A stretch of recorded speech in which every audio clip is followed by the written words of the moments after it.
Mr. President, the title of my privileged speech is No One is Safe. Mr. President, my distinguished colleagues, I rise today on a matter of personal and collective privilege. Yesterday, in the aftermath of the Senate Blue Ribbon hearing we held last Monday, my name was viciously, maliciously, and intentionally dragged and attacked at the Tri-Committee hearing of the House of Representatives. My attacker was no less than the person who I moved to be cited in contempt for shamelessly and repeatedly lying under oath about his role in the anomalous and ghost flood control projects in the 1st Engineering District of the province of Bulacan, where he served as Assistant District Engineer and later as OIC District Engineer until he was recently sacked. Mr. President, at the Blue Ribbon Committee hearing, all this person did was to play innocent, feign ignorance, and to try to convince us that he was simply following orders and instructions from his boss. From receiving $1 billion of cash, talking to pseudo-contractors, signing falsified documents, all the way to gambling away millions and millions of money stolen from the public coffers at casinos, he claimed that in all of these, he was just following orders. Indeed, when confronted and cornered with a barrage of questions from this representation and our other colleagues about his fantastic and shady lifestyle and dealings, he fed the committee lies and stories that taxed our credulity to the hilt and left us and the public in awful disgust. Clearly, he perjured himself and we cited him in contempt. Bunsod sa aking motion, ipinakulong natin siya. Mr. President, appearing the next day at the TRICOM hearing at the House of Representatives, this former DPWH Assistant District Engineer by the name of Bryce Erickson Diaz Hernandez, or Bryce, also known as Marvin Santos de Guzman, yung kanyang alias sa casino, apparently realized he needed to level up dahil hindi niya nalusutan ang ating Blue Ribbon Committee.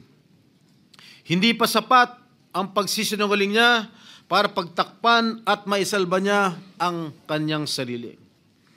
So while he was in detention here at the Senate, sabi niya, nakapag-isip po ako at nagdesisyon na maglabas ng ilang nalalaman ko sa flood control project. Tama po, sabi niya, tama po si Senator Lacson na mga engineers ng DPWH ay tila naging legman o bagman na lang. Kung tatanungin niyo po ako kung sino o kanino kami naging bagman, sasagutin ko na po ngayon. Nakapag-isip? May naniniwala ba dito? Samantalong ayon nga sa impormasyon ni Senator Lacson, habang naghihiring ang Blue Ribbon noong September 1, nasa casino siya at nagsusugal. And then, lo and behold, during the TRICOM hearing, he then proceeded to take off from that remark jokingly addressed to me by Senator Marcoleta when Mr. Diskaya said that there were no senators involved. Ang sabi ni Senator Marcoleta, safe ka na. Mr. Hernandez said, sabi ni Senator Marcoleta kahapon, ligtas ka na. Hindi po ito totoo. Si Senator Jinggoy Ejercito Estrada, Senator Joel Villanueva, Yusek Robert Bernardo at D.E. Alcantara. Si Sen Jinggoy po ay nagbaba ng 355 million ngayon 2025 sa mga ilang projects sa Bulacan at ang sabi po ng boss ko dito ay 30% ang commitment dito. Mr. President, this is a blatant lie. Isang malaking kasinungalingan. I wish I did not have to borrow your time in this privileged hour to demonstrate how crooked my accuser is. I know most of you have probably witnessed the proceedings in the investigations conducted by both houses of Congress, where he has so far appeared. But I beg your indulgence in defense of my name, which Mr. Hernandez conveniently dragged to take the heat off him and his cable. A desperate attempt to divert attention away from the real issue, his own involvement in ghost projects and questionable dealings. Batay sa aking mga nakalap na sinumpaang salaysay ng ilan sa mga kawani ng DPWH at mga kasamahan ni Mr. Hernandez, malinaw na sangkot siya sa mga ghost projects sa Bulacan. Pinatotohanan nito ng hindi lamang isa, kundi 3 opisyal na nagsabing siya at si RJ Dumasig, Project Engineer 1 ng Bulacan, 1st District Engineering Office, ay kapwa kasangkot sa mga proyektong ito. Pinatotohanan din ito ni na John Michael Ramos, dating OIC ng Construction Section ng Bulacan 1st District Engineering Office, Ernesto Galang, Hepe ng Planning and Design Section ng parehong distrito, at Norberto De Leon Santos, Hepe ng Quality Assurance Section. Lahat sila ay nagbigay ng sinumpang salaysay na nagdidiin kay Bryce Erickson Hernandez. Ang dalawang ito ay kabilang sa tiniguruan ni Senator Lacson na BGC Boys o Bulacan Group of Contractors, mga suki sa kasino. Si Bryce, also known as Marvin Santos de Guzman, ay nakapaglustay na abot ng 435 million at nakapag-launder ng perang humigit sa 1 bilyong piso. Samantalang si RJ, alias Sandro Bernardo Park, ay umabot naman sa 16.9 million ang natalo sa kasino. Ginoong Pangulo, malinaw ang paglalahad ng ating kasamang senador na ang kanilang mga gawain ay nagpapahiwatig na sila'y sangkot sa paglilinis o paglalaba ng mga nakulimbat nilang pondo ng bayan. Sa aking pagtatanong nitong nakarang Lunes sa pagdinig ng Blue Ribbon Committee sa General Manager ng Sims Construction Trading na si Ginang Sally Santos, inamin niya na naghatid siya ng kabuuang 1 bilyong piso mula taong 2022 hanggang taong 2025 sa DPWH at iniabot yon kay Mr. Bryce Hernandez.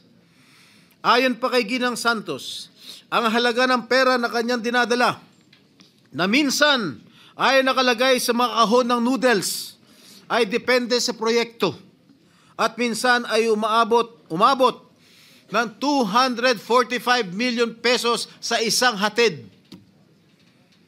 Kapal ng mukha mo. Sinabi rin ni Ginang Santos na si Mr. Hernandez at DPWH Engineer JP Mendoza, Chief ng DPWH Bulacan's Construction Division, ay ginagamit ang lisensya ng Sims Construction para sa mga proyekto nila. Si Mr. Mendoza, na may alias na PJ Castro Asuncion, na pinangalanan din ni Senate President Pro Tem Lacson, na kabilang sa BGC Boys, ay may kabuuang 418 million na nilustay sa iba't ibang kasino at nakapag-launder ng perang mahigit 280 million pesos. Kung nakakapagpatalo ng 10 milyon si Mr. Hernandez sa kasino, hindi na rin siguro nakapagtataka kung bakit hindi siya nalalayo sa mga diskaya pagdating sa paramihan ng koleksyon ng mga sasakyan. Nauna nang inamin ni Mr. Hernandez na siya at ang kanyang asawa na isang dating rank and file employee ng GSIS ay nagmamayari ng mga mamahalang sasakyan gaya ng Dodge Challenger, Toyota Supra at Lamborghini Urus Performante. Hindi ito karaniwang pag-aari ng isang empleyado ng gobyerno. At hindi pa dito nagtatapos ang listahan, Ginoong Pangulo. Nandun sa kanyang garahe, isang Ford Everest, Ford Territory, Toyota Corolla Cross, Suzuki Jimny, Mitsubishi Pajero, Honda Civic Type R Turbo, And add to this his collection of high-end motorcycles, BMW R1250GS, Yamaha T-Max, BMW C400 GT, Ducati X Diavel Nera, Honda Goldwing, Ducati Street Fighter, BMW R1300 GS, Vespa scooter, at yung kanyang asawa, meron 2 Toyota Hilux, 1 Toyota Fortuner, Kia Carnival, BMD X3, Toyota Land Cruiser, Vespa Primavera, Honda, BMW. Mga kaibigan, Ginoong Pangulo, Bryce Hernandez claims these vehicles are part of a buy and sell business run by his sibling. But why are all these vehicles registered under their names? Bakit nakarehistro ang kanilang mga sasakyan sa kanilang mga pangalan kung sinasabi niya buy and sell business itong mga ginagawa nila? Gago. Magkano ba ang sahod ni Hernandez? Sapat ba ang kanyang kita o ng kanyang asawa para magkaroon ng ganitong karangyaan? Mr. President, ginagamit bilang umano'y ebidensya laban sa akin ang mga larawang kuha sa iba't ibang okasyon gaya ng birthday party. Makailang beses ko man na nakaduupang palad si DE, District Engineer Henry Alcantara, kaya ko humarap sa kahit sino at sabihin na hindi ko siya personal na kilala. Mismo ang Pangulong Marcos na nga nagsabi na mga larawan natin ng mga opisyal o public figures ay hindi sapat na batayan para patunayan at masabing talagang kilala natin ang mga nakakasalamuha natin. To quote President Marcos, alaman naman ninyo, ini-name drop lahat. Magpapakuha lang ng picture tapos sasabihin, o tingnan mo, malapit kami. Sa isang araw, 1,000 yung nagpapapicture sa akin eh. So lahat ng 1,000 na yan, malapit na ba sa akin? People have to be more careful at huwag sila masyadong gullible. Yan po ang sinabi ng ating mahal na Pangulo. Tungkol naman sinasabi niya, hinggil sa isang nagngangalang Beng Ramos na nagpakilala daw ng miyembro ng aking staff sa Senado. Malinaw na ipinakita niyang text exchanges sa kanyang cellphone na nangyari ang kanilang pag-uusap tungkol umano sa isang pagdideliver ng pera noong December 22, 2022. Mr. President, 6 na buwan pa lang ako mula nung mahalal muli sa Senado. Wala akong kinalaman or anuman partisipasyon sa budget deliberations para sa 2022 budget. Mag-iimbento ka lang, sablay pa.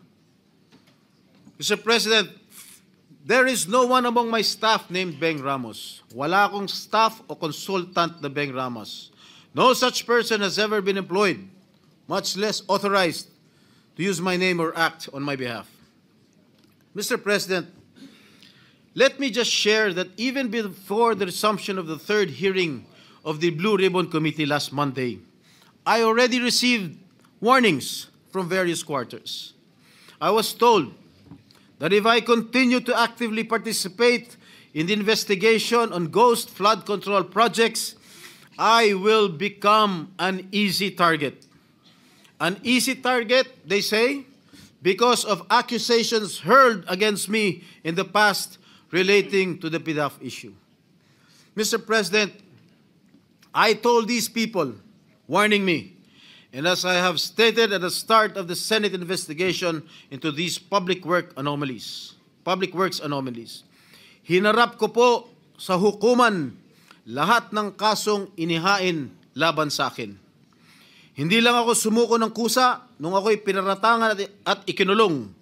Ako po'y nakipaglaban ng patas sa proseso ng batas at hustisya at naghintay ng matagal na panahon sa pagdating ng hatol sa mga kasong ito. Hindi po ako nawala. Hindi po ako nagtago. Hindi po ako tumakas o nagbintang ng mga taong walang kinalaman sa mga akusasyon laban sa akin.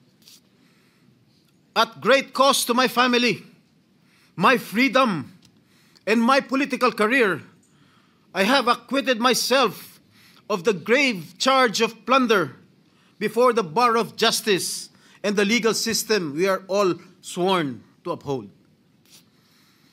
should that sad and dark chapter of my life be a reason for me now to do nothing, say nothing, and just keep quiet when my job as an elected senator of this country calls on me to take a stand and expose these people? No, Mr. President, I cannot and will not shirk from my sworn duty to ferret out the truth. I will not be silenced when I know I can contribute something to the task at hand. I will continue to do my best to be worthy of the support that I was generously given by the people who elected me back to this Senate. Tama nga nagbigay ng babala sa akin. I am an easy target. Kaya isang araw pagkatapos ko sabihin na dapat i-contempt ang sinungaling na si Bryce Hernandez, tumakbo siya sa Kongreso sa mababang kapulungan para ilako ang isang kwento na sa tingin niya ay madaling paniwalaan. Hindi lang yun. Paulit-ulit niyang sinasabi ang akala niya safe siya. Walang galang na. Halatang galing pa sa isang script na binabasa. Marami sa akin ang nagsasabi, huwag kong patulan ang isang tao na sa sobrang kapal na muka, nakuha pang magkasino habang iniimbestigahan ang mga krimen niya dito sa Senado.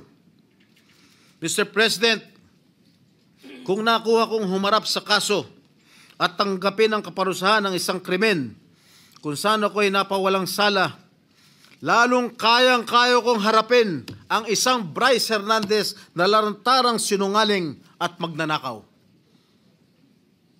Ang sabi nga ni Senator Marcoleta, safe ka na. With due respect to our colleague, hindi po, Senator Marcoleta. Hindi ikaw, hindi ako, at lalong hindi safe ang taong bayan. Hanggang may mga Bryce Hernandez na engineer ng kasinungalingan at pandarambong ay hindi tayo safe. Hanggang may mga ghost projects sa DPWH at iba pang ahensya ng gobyerno, hindi safe ang pera ng bawat Pilipino na nagbabayad ng buwis. Isipin na lang ninyo, takot na takot ang mga kababayan natin basta BAR na ang kaharap habang may mga walang konsyensang tao na isinusugal lamang sa kasino ang pera ng pinaghirapan at binuno nilang ibayad.